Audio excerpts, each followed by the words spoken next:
Selamat pagi para siswa sekalian. Pada pertemuan kali ini, kita akan melanjutkan pokok bahasan tentang sistem ekskresi dengan alat ekskresi lainnya, yaitu hati dan kulit. Hati atau hepar merupakan kelenjar terbesar dalam tubuh kita yang terletak di sebelah bagian kanan atas rongga perut, tepatnya di bawah diafragma.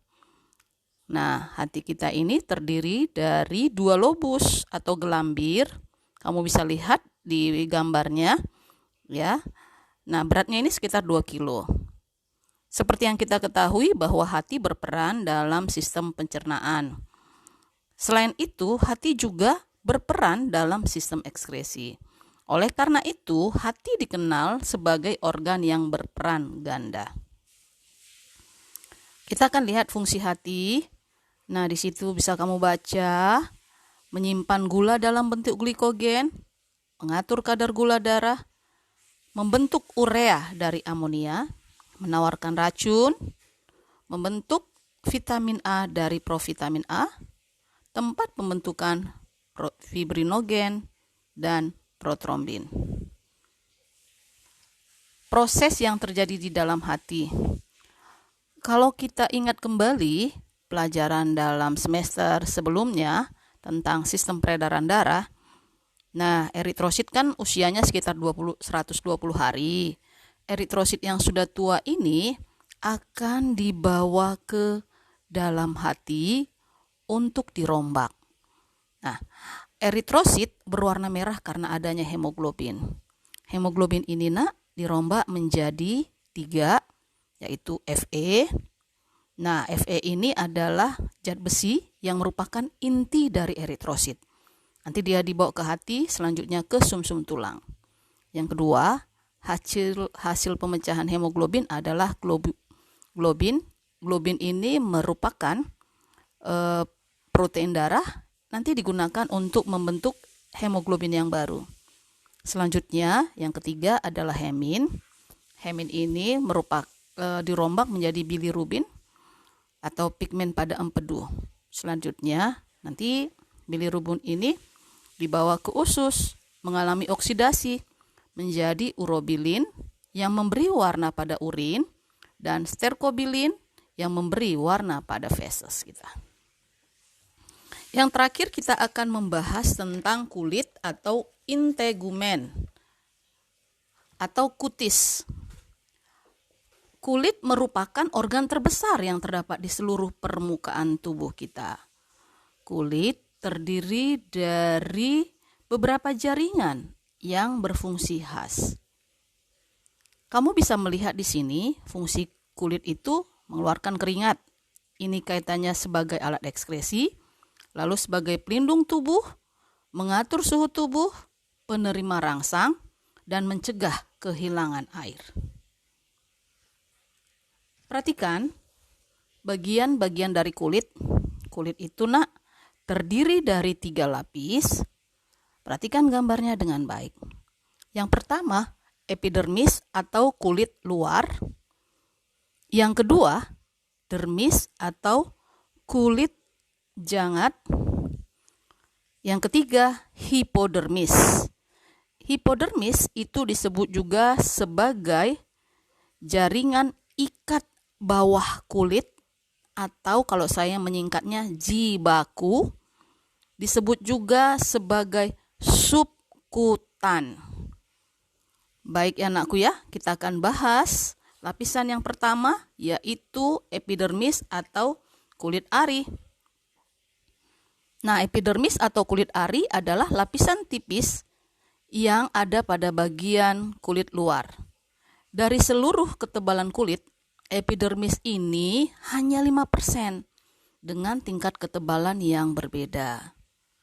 Nah, epidermis ini atau kulit ari ini yang paling tebal adalah di bagian telapak tangan maupun kaki.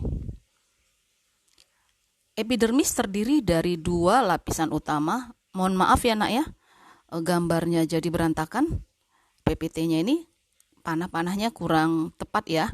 Tapi kalau di komputer atau laptop ini panahnya itu cukup jelas, tidak terjadi pergeseran seperti ini. Saya lanjutkan. Epidermis terdiri dari dua lapisan utama, yaitu lapisan tanduk dan lapisan Malpighi. Nah, lapisan tanduk itu juga dibagi menjadi dua stratum atau lapisan lagi, yaitu stratum corneum dan stratum lucidum. Nah, kita lihat penjelasannya pada slide berikutnya. Stratum atau lapisan korneum ini merupakan lapisan kulit yang selalu mengelupas karena mengalami desquamasi. Desquamasi itu kehilangan sisik secara terus-menerus pada permukaannya sehingga mengalami regenerasi selama proses keratinisasi. Keratinisasi itu adalah pembentukan zat tanduk atau keratin. Nah, sedangkan stratum lucidum ini merupakan lapisan kulit yang berwarna bening dan terang serta berperan untuk menggantikan sel-sel stratum corneum yang mengelupas tadi. Berikutnya, kita lihat lapisan Malpighi tadi kan terdiri dari granulosum dan germinativum. Oke, granulosum ini berperan memproduksi pigmen kulit atau namanya melanin oleh melanosit. Jadi warna kulit kita berbeda-beda. Jangankan sesama orang Asia. Sedangkan kita yang berbeda suku saja, orang Indonesia ini ya, warna kulitnya beda-beda. Ini karena ada pengaruh dari melanosit yang terdapat di stratum granulosum. Berikutnya stratum germinativum. Ini terdiri dari dua, yaitu stratum spinosum dan stratum basal. Nah, stratum spinosum maupun stratum basal ini keduanya ini aktif membentuk kulit baru ke arah luar karena bersifat proliferasi, artinya aktif membelah. Jadi pada bayi kenapa kulitnya halus? Nah, pada bayi itu pembelahan sel-selnya 10 kali lebih cepat dibanding dengan orang dewasa, sehingga dihasilkan sel-sel baru. Oke, karena itu makanya kulit bayi itu lebih halus daripada kulit orang dewasa. Kita lihat yang kedua, dermis, kulit jangat. Nah, lapisan ini merupakan bagian penting bagi kulit atau disebut true skin. Adapun fungsinya supply nutrisi, technical strength, memberikan kekuatan teknis sebagai penunjang, menahan respon inflamasi atau peradangan.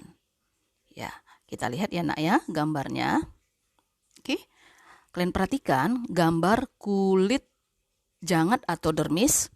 Di sini kan bisa kalian lihat gambarnya ya. Lihat ada kelenjar minyak, ada akar rambut, ada pembuluh darah, ada kelenjar keringat, ada saraf sensorik, ada otot penegak rambut. Itulah yang terdapat di dermis atau kulit jangat. Nah, dermis ini merupakan lapisan kulit yang paling tebal. Nah, kita lihat akar rambut atau pangkal rambut, ini dia kayak kantong, ini namanya folikel rambut. Pada folikel rambut ini terdapat papila rambut yang merupakan jaringan yang selalu membelah. Makanya rambut kita pasti bertambah panjang hari ke hari. Kemudian saraf sensorik, ujung-ujung saraf ini tersebar pada bagian dermis. Fungsinya sebagai reseptor atau penerima rangsang yang peka terhadap berbagai rangsangan seperti panas, dingin, tekanan, sentuhan, serta nyeri. Nanti ujung-ujung saraf ini akan dibahas lebih rinci pada bab berikutnya, yaitu sistem koordinasi. Lalu ada kelenjar keringat atau glandula sudorifera. Kelenjar ini tersebar luas pada sebagian besar permukaan tubuh berupa pipa berpilin dengan bentuk memanjang dari epidermis masuk ke bagian dermis. Pangkalnya ini menggulung ya nak ya. Dia dikelilingi oleh kapiler darah. Kelenjar minyak terletak dekat dengan folikel rambut, posisinya menggantung. Kelenjar ini fungsinya menghasilkan minyak untuk mencegah kekeringan pada rambut dan kulit tubuh. Jadi kelenjar minyak itu berfungsi menghasilkan minyak, mencegah kekeringan pada rambut dan kulit tubuh. Makanya nak ya, kenapa sih kalau kita nggak keramas 2 hari rambut menjadi lepek? Karena itu tadi, adanya kelenjar minyak. Kemudian, pembuluh darah kecil pada kulit atau kapiler kulit berfungsi untuk memberi nutrisi dan oksigen pada jaringan yang ada di dalam dermis. Yang terakhir nak, kita lihat hipodermis atau subkutan atau jibaku, jaringan ikat bawah kulit. Nah, subkutan ini atau hipodermis merupakan jaringan ikat di bawah kulit tempat penimbunan cadangan lemak. Jadi kalau orang yang gemuk, lemaknya itu banyak, ya, posisinya itu ada di jaringan ikat bawah kulit. Jaringan ini berfungsi sebagai pelindung tubuh, terutama pada suhu dingin. Coba kalian lihat teman-temanmu yang bertubuh gemuk. Kalau berada di tempat yang suhunya dingin seperti di puncak atau pegunungan, maka mereka tidak terlalu merasa kedinginan seperti orang yang tubuhnya kurus. Oke. Nah, ini kita akan masuk ke proses berkeringat. Kita tahu bahwa kulit itu sebagai alat ekskresi karena mengeluarkan keringat.